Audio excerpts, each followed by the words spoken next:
Com cerca de 750 quilômetros de extensão, a ferrovia Vicente Buolo, o maior empreendimento privado na área de logística em construção aqui em Mato Grosso, vai beneficiar diretamente 16 municípios, entre Rondonópolis e Lucas do Rio Verde e entre Rondonópolis e Cuiabá. Investimento bilionário que tem como característica relevante a preocupação socioambiental. Vamos conversar com a gerente de gestão socioambiental da Rumo, Paula Durante Tagliari. Muito obrigado por ter aceitado o nosso convite, por estar aqui no Nossa República hoje. Eu que agradeço, Mauro. É um prazer estar aqui com você para a gente fazer esse bate-papo sobre a Ferrovia de Mato Grosso. Você cuida da gestão socioambiental dessa obra, que é uma obra extremamente importante para Mato Grosso, para o desenvolvimento do Estado, para o agronegócio, enfim. É uma obra que é uma luta de décadas, né, que vem acontecendo, que é essa ligação ferroviária que nos leva até São Paulo e que agora chega em Cuiabá, vai chegar em Cuiabá, vai chegar em Lucas, bem no centro do nosso estado, numa região produtora importantíssima. E eu queria falar um pouquinho da obra antes da gente entrar nessa questão que preocupa todo mundo, que é a questão ambiental, a questão da sustentabilidade dessa obra, mas eu queria falar da dimensão. São 700, eu falava aqui na abertura, que são 750 quilômetros de extensão, o total dessa obra, nos 2 ramais, é isso? Isso, são aproximadamente 740 quilômetros de extensão de malha ferroviária, toda dentro do estado de Mato Grosso. Além disso, quer dizer, reúne muita gente, está trabalhando nessa obra, está gerando emprego local, como é que é isso? Isso, foi realizado um estudo onde a gente tem uma estimativa de geração de 186 mil empregos para essa ferrovia. Destes, aproximadamente 100 mil são empregos diretos.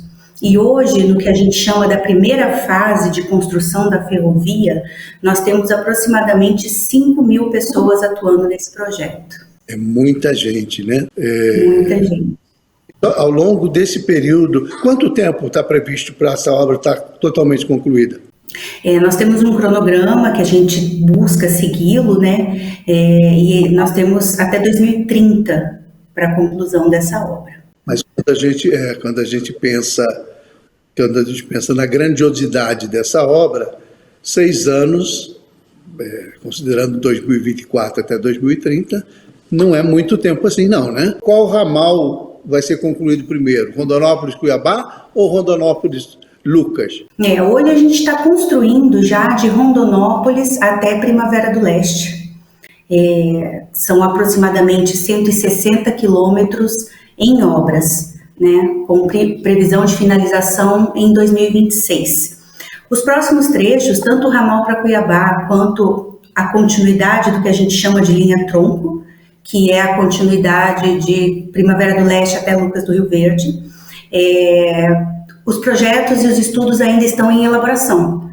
Então, hoje a gente foca na construção desta primeira fase de 160 quilômetros e, em paralelo, conforme os estudos e os projetos vão sendo amadurecidos e aprimorados, mais para frente a gente vai conseguir ter uma noção melhor de cronograma para essas próximas fases. Paula, onde que acontece essa bifurcação? Quer dizer, quando a obra segue em rumo Campo Verde, Primavera, e da onde que a obra segue para Cuiabá? Mauro, essa é uma pergunta delicada, porque neste exato momento o projeto está sendo, o projeto executivo está em elaboração.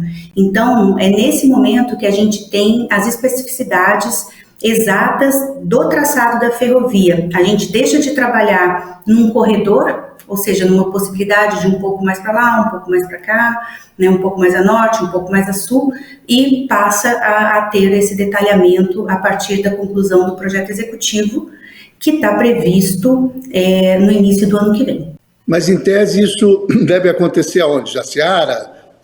Assim, eu estou falando em tese isso, porque não tem muito. Em tese, Jucimeira Jaciara. E eu imagino que ela deve fazer uma curva para fugir da Serra de São Vicente, ou não? Pois é, não sei. Ainda não temos essa informação concreta para poder passar, tanto para você quanto para quem for nos assistir. Bom, mas vamos começar a caminhar aí. Qual que é o tamanho do investimento que nós estamos falando, Paula, no total e no que está sendo feito nesse momento? Isso, no que está sendo feito nesse momento, que é a primeira fase do projeto, nós estimamos de 3,8 bilhões a 4,3 bilhões. Por que tem essa variação? Exatamente porque existem ainda algumas ações que precisam de um amadurecimento. Eu queria perguntar para você, Paula, você é um mestre, né, em gestão florestal, é isso? Isso, em ciências florestais. Ciências florestais. De que maneira você vê, porque assim, é uma área extensa, né?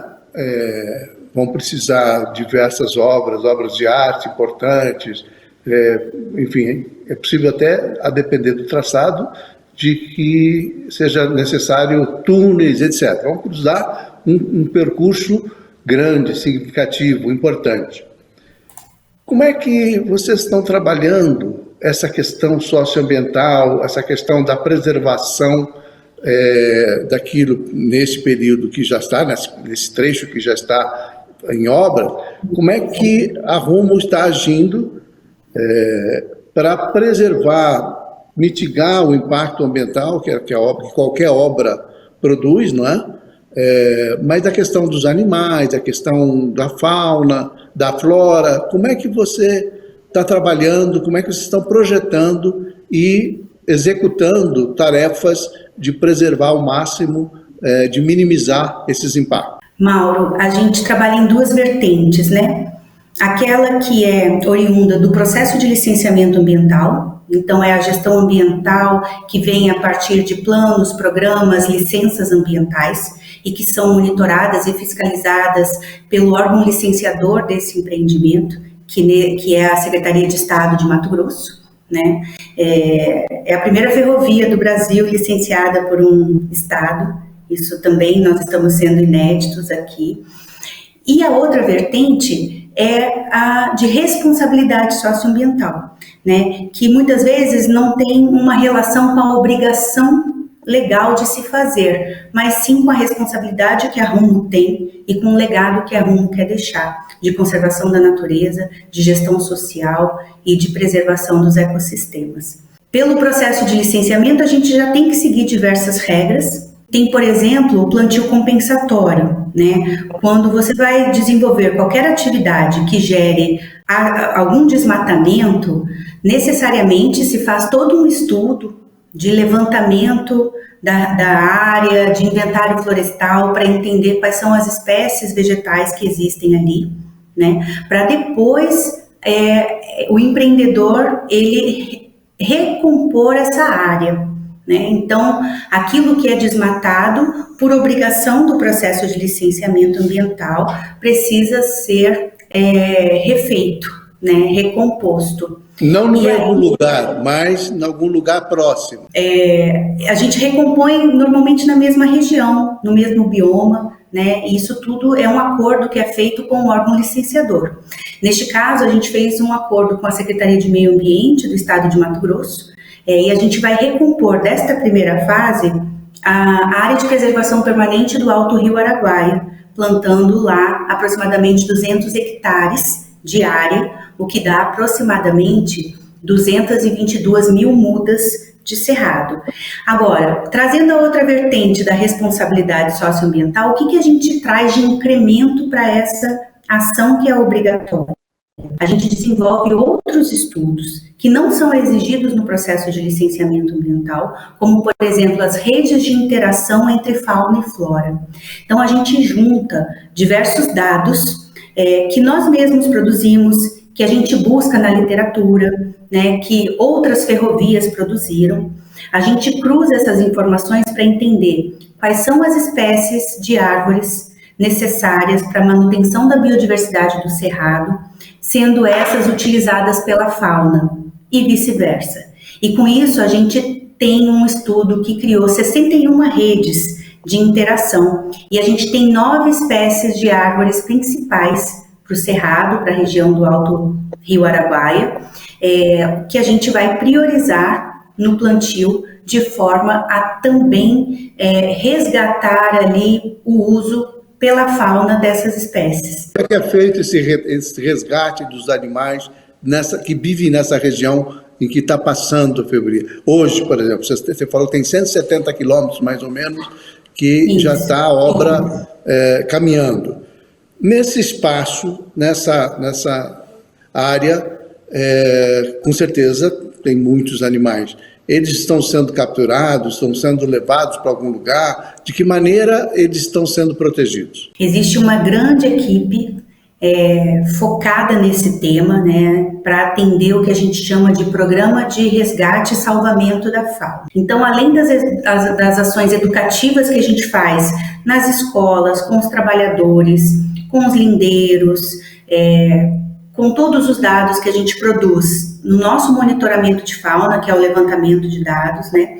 A gente também faz o acompanhamento nas frentes de obras, exatamente para, se eventualmente a gente machucar algum animal, a gente possa resgatá-lo e dar o tratamento adequado. E a gente tem conseguido fazer isso, né? A gente prioriza pelo afugentamento, eventualmente pelo resgate, seja pelo fato do animal estar ferido ou pelo fato dele simplesmente ter ficado paralisado.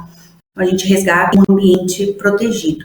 Isso tudo é uma metodologia que é exigida também pelo processo de licenciamento ambiental. E aqui eu trago mais um exemplo de algo a mais que a gente fez, né? A Rumo também desenvolveu um estudo a partir de diversos parceiros, né? Universidade, empresas de consultoria especializadas também, de um estudo preditivo de atropelamento de fauna. Então, antes mesmo dessa ferrovia ter iniciado, esse estudo foi feito para nos embasar e nos dar melhor condições e assertividade na escolha do tipo de passagem de fauna, que podem ser 3 tipos. No nosso estudo foram indicadas 3 tipos. A passagem inferior, quando a fauna passa por debaixo da ferrovia, a superior, quando a gente faz um suporte para ela passar por cima da ferrovia, algumas espécies utilizam, né? E o viaduto vegetado de fauna, que no Brasil só existem 2.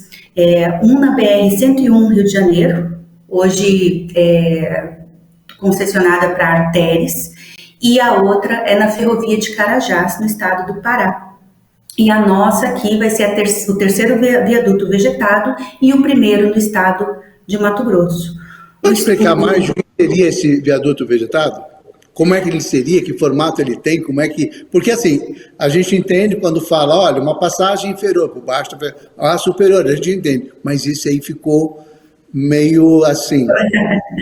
Assim como um viaduto qualquer, um rodoviário, ou até mesmo um ferroviário, o que a gente vai fazer para o viaduto vegetado para a fauna, a estrutura é a mesma, é um viaduto por cima da ferrovia, só que a gente vai plantar em cima dele para reproduzir a vegetação que está ao redor. E dessa maneira, a fauna ela tem mais espaço, né, para poder transitar de um lado e do outro da ferrovia com segurança.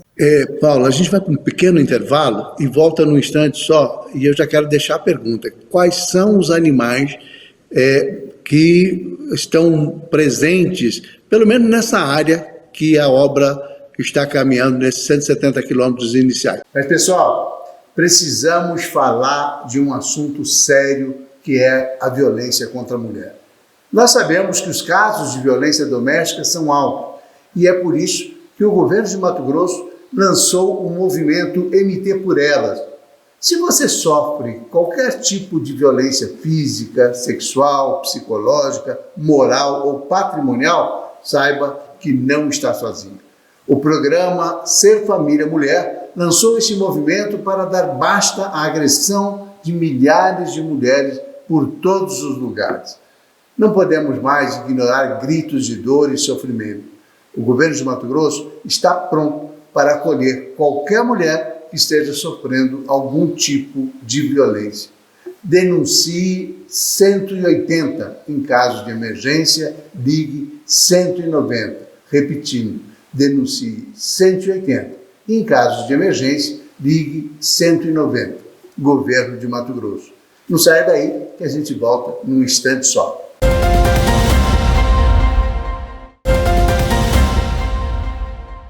Nossa República está de volta esta semana conversando com a gerente de gestão socioambiental da Rumo, que está cuidando aí da preservação ambiental de toda essa área da obra, a Paula Pagliari. Paula, eu perguntava no bloco anterior sobre quais são os animais que estão sendo protegidos aí nesse perímetro da obra até agora. Mauro, nós temos um vasto número de espécies diferentes de animais em todo o cerrado que a nossa ferrovia está sendo construída.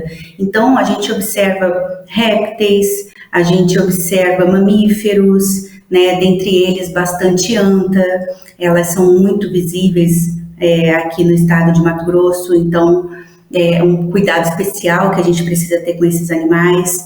E tem pássaros, tem cobras, lagartos, sapos, peixes também.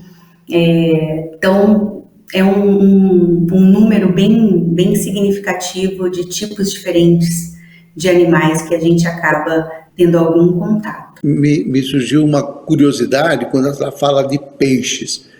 Nós teremos obras de arte, pontes ferroviárias passando por rios, e aí que tipo de cuidado é tido com os peixes? Sim, a gente faz um estudo chamado monitoramento de ictiofauna, que é exatamente esse estudo dos peixes. Então, antes da obra chegar, uma equipe especializada nesse tipo de fauna, ela vai para levantar os dados dos corpos hídricos que a gente vai interceptar, seja por ponte ou por galeria.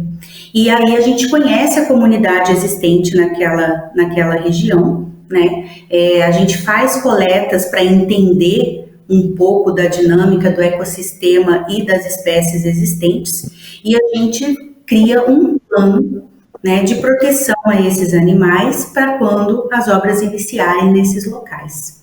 Isso tudo também autorizado e fiscalizado pela Secretaria de Meio Ambiente. E as antas? As antas são animais super interessantes, realmente são animais de espécies belíssimos, assim, a gente fica impressionado quando a gente se depara.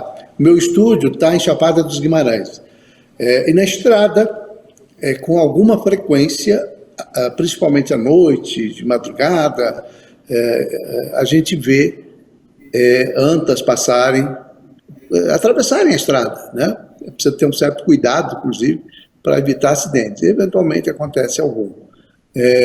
Mas eles impressionam, são animais que impressionam realmente, pelo tamanho, enfim, pelo aspecto que elas têm. E essa região tem muita anta? Tem, Mauro, tem muita anta, e é um animal que merece muito cuidado nosso, Como você bem ressaltou, hoje, quando a gente anda pelas rodovias no estado de Mato Grosso, no estado de Goiás, a gente encontra muita anta atropelada. Por um lado, quando a gente olha, tem muita anta, é bom, a gente entende que esse animal está se reproduzindo, ele está presente no bioma cerrado, mas, por outro lado, algumas atividades causam um impacto irreversível a eles. Então, para a ferrovia, a gente está buscando estudos da Malha Norte da Rumo, estudos de outras ferrovias, como a Ferrovia Norte-Sul, os estudos da Ferrovia do Centro-Oeste, outras ferrovias que também fazem isso, para a gente ter um olhar muito especial para esse animal e a gente criar um plano. Esse plano não existe, ele ainda está aqui nos nossos esboços e rascunhos, mas é embrionário, está começando a nascer um plano especial para esse animal, para antas, Dá para saber em que região, nesse trecho de 170 quilômetros, há incidência maior das antas? Então, hoje o que a gente faz são algumas campanhas de monitoramento de fauna, onde a gente detecta esses animais. Inclusive, a gente tem registros belíssimos deles. Depois eu posso compartilhar com você, para eventualmente, se você quiser utilizá-los.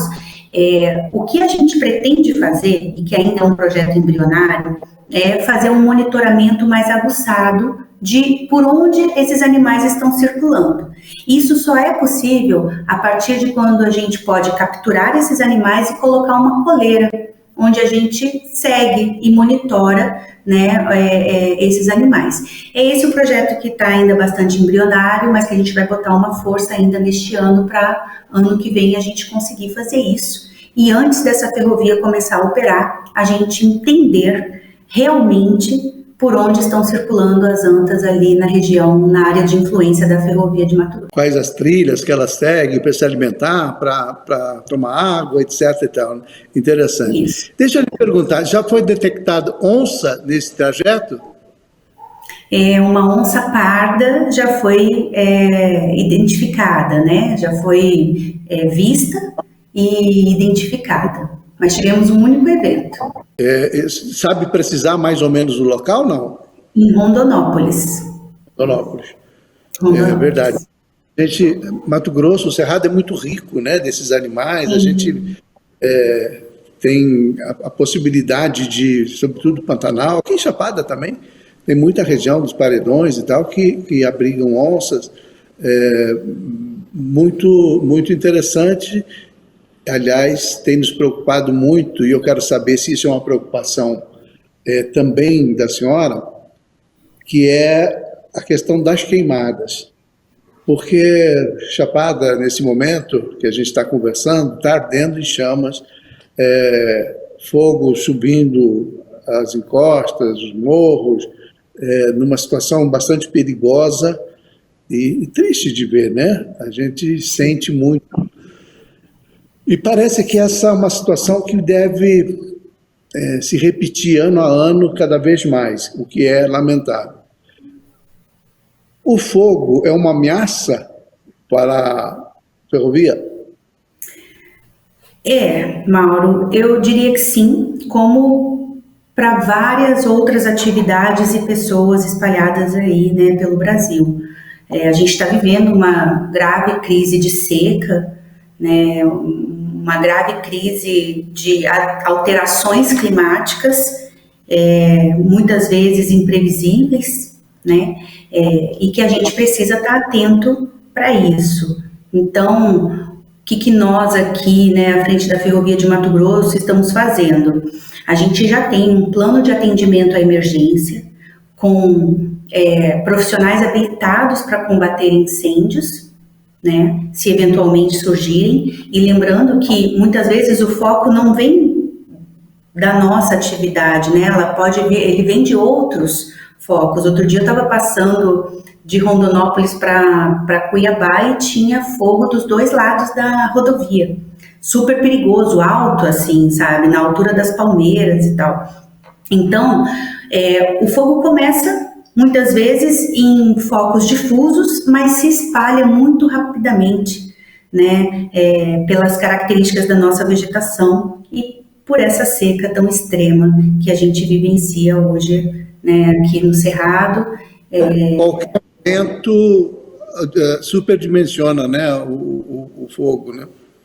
Exatamente. Então, o que a gente pode fazer é estar atento com o nosso plano de atendimento a emergências, né, ter profissionais habilitados, ter o contato do corpo de bombeiros também, porque muitas vezes a proporção é tão grande e independente de ter sido iniciada por nós ou não, a gente precisa de ajuda, né, para combater. É um momento de esforço mútuo, né, de várias pessoas e várias atividades para que a gente possa combater esses incêndios. E infelizmente a fauna sofre muito com isso, né? Recentemente em Rondonópolis foi avistada uma onça parda e a gente imagina, na cidade mesmo, e a gente imagina que esses animais estão fugindo do fogo, né? Estão buscando refúgio em outros locais e aí acabam indo para as cidades também. Paula, quando você fala assim, olha, ter parcerias e ter uma preocupação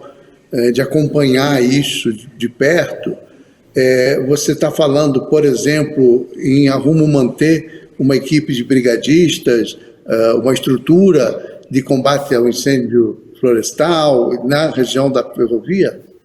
Sim, a Rumo tem isso já, né? Nos canteiros de obras existem esses profissionais habilitados para isso. E medidas adicionais que a gente possa ter, a gente vai colocar para evitar esse tipo de problema na ferrovia de Mato Grosso. Ao longo desse tempo todo em que se luta pela implantação da ferrovia, principalmente essa ferrovia ligando Rondonópolis, São Paulo, até Cuiabá, quer dizer, essa é uma luta histórica, né, que tem décadas, um dos empecilhos sempre colocados para que de Rondonópolis os trilhos seguissem em frente é a questão dos povos tradicionais, dos povos indígenas, das áreas de quilombo, enfim. Como é que está isso, principalmente nessa ligação Rondonópolis-Cuiabá?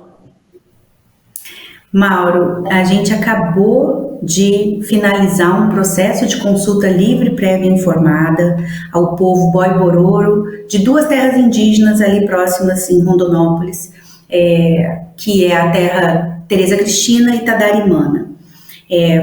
O processo de consulta ele é um processo oriundo da Convenção Internacional do Trabalho, a OIT 169, da qual o Brasil é signatário, né? E ela traz a exigência de se respeitar os povos originários, levando informação prévia a eles, né? E colocando eles para debater junto conosco as eventuais atividades que possam interferir nos seus modos de vida. Então, é um trabalho muito especial que demanda um conceito de percepção de impacto. Então, é como que aquela comunidade indígena percebe o impacto que a ferrovia pode causar no seu modo de vida. E ela só vai saber disso a partir do momento que a gente vai lá para conversar e explica o projeto e tira todas as dúvidas e entende a preocupação deles, que muitas vezes tem muita pertinência e que isso pode fazer a gente também adaptar o nosso projeto, né? E a gente conseguiu concluir esse processo no prazo estabelecido. Essas 2 terras, elas possuem um documento chamado Protocolo de Consulta. Hoje no Brasil, nem todas as terras indígenas e quilombolas possuem o seu protocolo de consulta. É relativamente recente os processos de consulta acontecerem, né? Então, os povos também estão se organizando para criar os seus protocolos de consulta. Feitas essas consultas, qual é o resultado? Quer dizer, qual é a posição desses povos, tanto indígenas quanto quilombolas, por caso? Já temos um resultado, uma avaliação capaz de dizer, olha, aqui vamos ter resistência, ou não vamos ter a cooperação, tem aceitação, não tem? Como é que é isso? Sim, para essas 2 terras indígenas, Tadarimana e Tereza Cristina, que nós conseguimos concluir o processo, foram 6 meses de conversas, diversas reuniões onde nós conversamos, levamos informações sobre o projeto, tiramos dúvidas. Em alguns momentos houve uma resistência, em outros a gente conseguiu trazer o esclarecimento e aí ficou mais calmo, mas o que foi importante desse processo é que o diálogo aconteceu de maneira muito respeitosa e transparente. Mas, assim, no geral, nessas 2 terras indígenas, por exemplo, assim, houve resistência, não houve, mas hoje está pacificado, há um entendimento pela ferrovia? Pela ferrovia, Mauro, não houve desentendimento, não houve nenhum conflito, eles foram extremamente educados e gentis todas as vezes que nós fomos lá. Né? Então, são pessoas e lideranças dessas 2 terras que foram extraordinárias e a gente conseguiu seguir o protocolo de consulta nos prazos estabelecidos, ou seja, houve um esforço de ambos os lados para a gente concluir esse processo da melhor forma possível. E a gente concluiu com eles falando, né, que aceitam a ferrovia, que se sentiram consultados, que se sentiram respeitados, que é a primeira vez que isso acontece. Paula, a gente vai para um pequeno intervalo,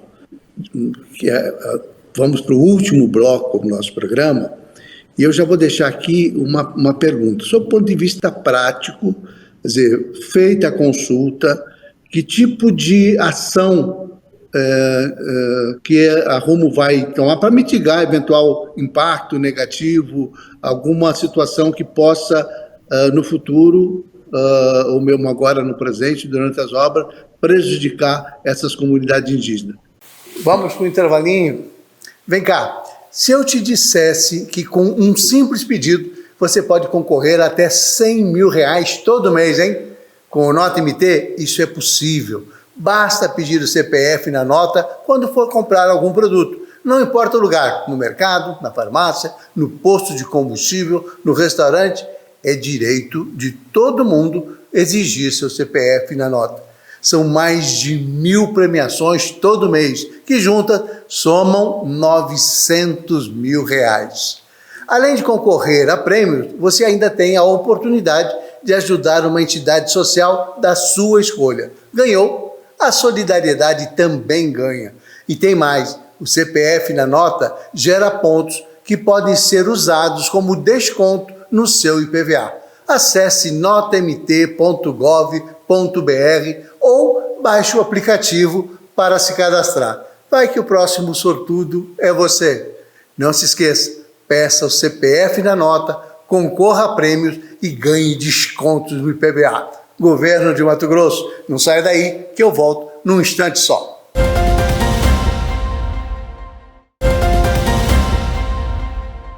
Nossa República está de volta essa semana conversando com a pessoa que cuida da gestão socioambiental da Rumo, que está acompanhando toda a obra da ferrovia que vai ligar Rondonópolis a Lucas e que vai ligar Rondonópolis a Cuiabá. Estamos falando com Paula Tagliari. Paula, eu deixei a pergunta aqui no bloco anterior falando o seguinte, quer dizer, houve a consulta, a comunidade indígena, as duas terras indígenas, a comunidade foram ouvidas, as pessoas foram ouvidas, não houve resistência ao final da conversa. E que tipo de ação a Rumo vai precisar tomar para mitigar eventuais impactos sobre as terras indígenas? Mauro, é uma excelente pergunta, porque ao longo do processo de consulta, levando em consideração e tentando buscar a percepção de impacto daquelas pessoas, né, a gente conseguiu levantar, sim, alguns impactos que serão mitigados pela Rumo a partir de agora. E o que girou em torno disso é o etnodesenvolvimento. Então, são ações de desenvolvimento do povo indígena, né, de subsistência, de agricultura familiar, de instrumentalização de escolas, né, para que esse povo, as pessoas que residem nessas terras, né, os indígenas que residem nessas terras, possam se desenvolver mais, desenvolver suas atividades, né, e formar os seus jovens com melhores condições. Então, a gente vai apoiar nisso.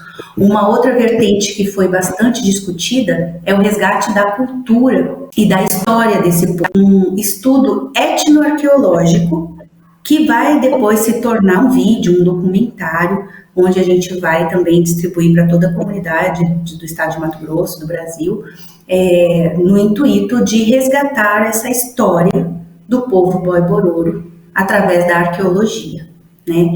E a outra vertente que foi também abordada durante os impactos são ações de proteção territorial, né? No intuito de evitar invasões nas suas terras, de eles conseguirem realizar os monitoramentos de proteção territorial.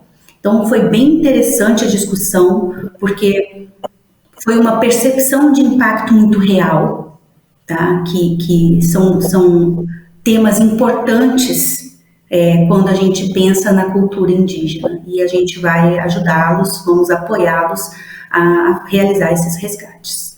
Nessas consultas, nessas conversas com esses dois povos indígenas, as duas áreas,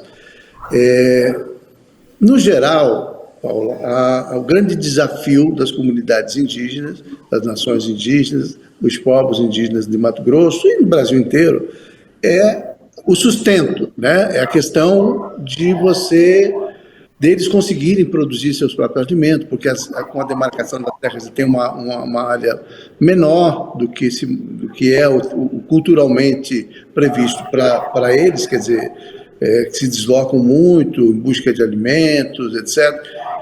Então, a produção de alimentos, alimentar as aldeias, alimentar essa população indígena, acaba sendo um grande desafio. Em alguns locais, aqui em Mato Grosso, já existem comunidades que estão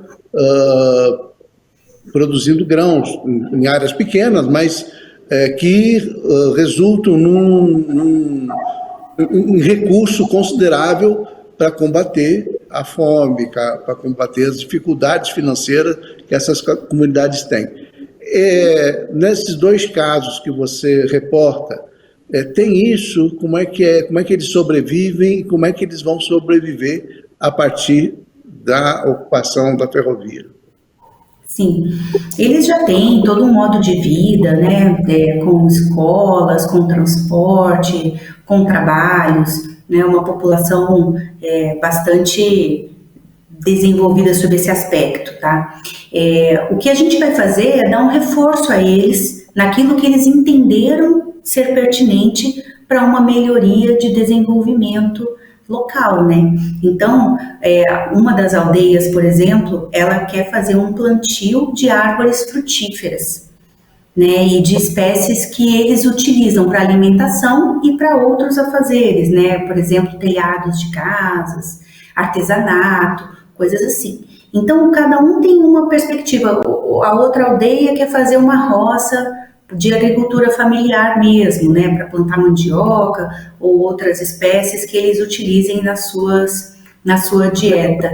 Então, o que a gente faz não é interferir no que eles vão produzir, por exemplo, mas sim dar os subsídios necessários para que eles façam aquilo que de fato eles julgam importante para a sua realidade. Algum desses trechos atinge comunidades quilombolas, Paulo?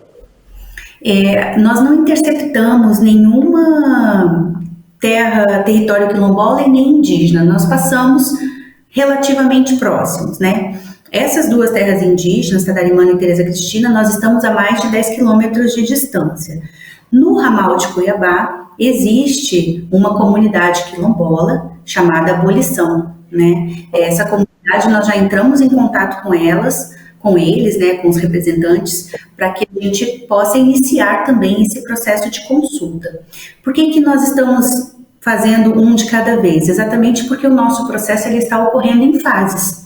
Então, finalizado essa fase aqui da Tadarimana e Tereza Cristina, que é uma fase mais avançada, né, do nosso projeto, a gente segue para os quilombolas lá próximos de Cuiabá, que vai ser a nossa próxima fase. Então, a gente inicia esse processo de consulta com eles também muito em breve.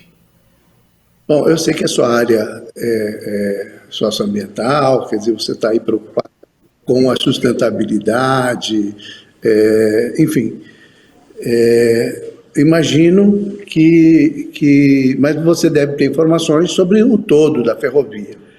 Eu queria falar um pouquinho, para a gente finalizar o programa, qual é a expectativa de desenvolvimento que essa ferrovia, esses dois ramais, podem produzir para Mato Grosso e para as cidades por onde a ferrovia vai passar. Salvo engano, são 16 cidades que vão ser diretamente atingidas pela ferrovia. Essas cidades terão terminais ou nem todas? Como é que é isso? Sim, sim. Em termos gerais, Mauro, a gente está falando então de aproximadamente 740 quilômetros de extensão de ferrovia, você acertou bem aí, são 16 municípios interceptados. E aí, em questão de volumes, vou te passar alguns grandes números para você entender a grandiosidade dessa obra, né? A gente está falando de aproximadamente 140 milhões de metros cúbicos de terraplenagem, 1,3 milhões de dormentes, 1 milhão de metro cúbico de concreto. aproximadamente 40 obras de arte especial, que são as pontes, são os viadutos, né? E nós estamos falando de 100 mil toneladas de trilho, ou seja, muitas oportunidades, é uma obra muito grande, 740 quilômetros de extensão, é bem significativo, né? E, como eu falei no início da nossa entrevista, hoje a gente já tem 5 mil trabalhadores atuando nesta obra. E com a ferrovia em pleno funcionamento, deve promover um desenvolvimento substancial nessas cidades onde eles vão passar, né? Tanto do ponto de vista da logística, né, como da geração de emprego, como da ampliação da atividade agropecuária, da atividade agroindustrial, porque a ideia da ferrovia é um leva e traz, né? Ou não? Sim. É trazer coisas do Centro-Sul, levar a produção para o Centro-Sul, para os portos, é isso? Mas não é só isso, Mauro, a gente também está trazendo a comunidade dos municípios que a gente intercepta para participar desse processo conosco. Entender a realidade de cada território, entender os projetos de cada município, entender como que nós podemos participar junto com eles, realizando uma boa gestão social e participativa para, de fato, a gente deixar um legado. Então, a nossa atuação com as prefeituras, com as universidades, é contínua e é desde agora, né? A gente não vai parar com esse tipo de atuação. Então, a gente patrocina ações de esporte, cultura e lazer, né? A Rumo quer estar junto dessas atividades que são muito benéficas para a saúde, para o lazer, né? Para a saúde mental. É esse o legado que a gente quer deixar. Essa fase que a gente se encontra, né, de construção da ferrovia, a gente sabe que é uma fase que traz um alto impacto, né, diferente de quando a ferrovia já está pronta ali e ela começa a se camuflar ali na paisagem. A gente entende que a gente, nesse momento de construção, como qualquer outra obra, né, se tem uma obra na sua cidade, você, de certa forma, leva um transtorno ali, mas depois vem a parte boa, né? Então, o que a gente quer é minimizar esses transtornos, é evitar que qualquer pessoa da comunidade adjacente às nossas obras, nos municípios, sofram qualquer tipo de impacto ou incômodo, né? A gente está atuando fortemente para isso. E se eventualmente acontecer qualquer coisa, nós estamos lá também para controlar e mitigar esses problemas. Paulo, a gente já caminha para a reta final do nosso programa, e eu não poderia deixar de questionar você sobre a polêmica lá em Rondonópolis acerca do traçado da ferrovia. Isso já está pacificado? Tem coisas para serem discutidas ainda? Vai haver alguma mudança? Enfim, como é que está essa situação? Mauro, essa é uma pergunta muito bacana de ser feita, né? Porque, assim, eu trabalho há 15 anos com ferrovias. Quando a gente faz um estudo de impacto ambiental, a gente se utiliza de uma área de estudo bastante ampla, né? No caso da Ferrovia de Mato Grosso, a gente tem uma área de estudo de 10 quilômetros de extensão para um lado e outro da ferrovia, 5 para um lado, 5 para o outro. Exatamente nessa distância, essa distância existe, essa área tão grande existe, para que a gente possa, conforme o amadurecimento do projeto, buscar impactar menos o meio ambiente, menos a sociedade, menos custo também, né? Às vezes as pessoas falam, mas vocês só estão fazendo isso para gastar menos. Não. Se eu tenho que fazer menos cortes, por exemplo, ou aterros, utilizar menos material de jazidas, eu estou deixando de explorar essas áreas também. Então, o que a gente faz para chegar no consenso de qual é o traçado que a gente vai seguir de fato é o cruzamento de diversas variáveis nessa grande área de estudo, onde a gente define na fase de instalação da ferrovia e não na fase prévia, que é a anterior. Então, o que eu posso te garantir é que a Rumo fez mais de 2.500 estudos de traçados, né? Conforme o amadurecimento do projeto, ela vai fazendo ajustes de curva, vai fazendo ajustes de aterro, de cortes, e isso vai trazendo um traçado mais adequado ambientalmente para que a gente possa construir essa ferrovia. Então, alterações são possíveis, alterações são comuns em projetos ferroviários, né? E são de fato aceitas pelos órgãos licenciadores, porque eles entendem que é passível de acontecer, até pela própria viabilidade do empreendimento. Então, no caso específico de Rondonópolis, a discussão sobre essa distância de 40 metros de bairro da cidade, etc., ela pode ser modificada completamente a depender do trajeto a ser definido ainda. Na verdade, essa é uma etapa que nós já superamos, né? Esse projeto, essa área exatamente, é uma área que já foi alterada, nós já distanciamos mais do bairro, o máximo possível que deu, e nós criamos diversas ações de proteção ao bairro. Então, no ponto em que mais se aproxima do bairro, que a gente já conseguiu afastar um pouco numa alteração de projeto dessas, tá? A ferrovia fica a uma altura de 15 metros para baixo, né? Então, quem estiver lá em cima do bairro não vai ter a visão da ferrovia.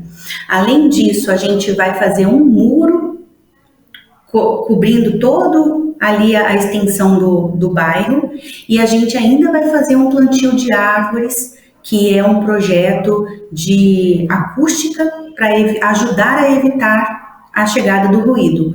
O ruído ele já é parado pelo corte, porque a ferrovia vai estar dentro de um corte, vai ter um muro e ainda vai ter uma barreira vegetal acústica. Ou seja, tudo isso para proteger a população de se aproximar da ferrovia, de causar qualquer tipo de acidente e de que a ferrovia também cause qualquer tipo de incômodo para o bairro, nesse caso Maria Amélia. Eu gostaria de comentar que para o bairro Maria Amélia, a gente realizou um diagnóstico social específico para o bairro. Então, o intuito é a gente também colaborar com todos os moradores do bairro Maria Amélia, no desenvolvimento ali do local, das escolas, dos projetos que eles julguem relevante e importante. A gente já tem se reunido com algumas lideranças, com algumas pessoas do bairro, e a receptividade tem sido excelente, né? Eles estão entendendo o projeto, estão conhecendo verdadeiramente o projeto que a Rumo está implantando, e a gente está acabando com as dúvidas, esclarecendo tudo e trazendo essa população para participar conosco deste grande projeto que é a Ferrovia de Mato Grosso. Paula Tagliari, muitíssimo obrigado por sua participação aqui na nossa República. Estamos de portas abertas aí para discutir esse assunto da ferrovia, que é, sem dúvida nenhuma, uma das obras mais importantes do ponto de vista da logística, um estado que é produtor e que precisa ter vias econômicas de escoamento da sua produção. É um fator importante de desenvolvimento e que, com certeza, vai gerar muito emprego, não só as obras em si, mas depois da conclusão das obras, quer dizer, vai movimentar muito a economia de todas essas cidades. Obrigadíssimo e estamos à disposição sempre. Um grande abraço.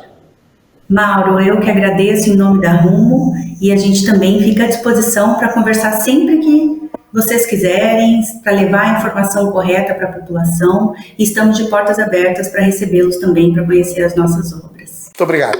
Nossa República vai ficando por aqui e até a próxima semana com mais uma entrevista tão importante quanto essa com a Paula Tagliari. Um grande abraço a todos. Até a próxima segunda-feira, 7h30 da manhã.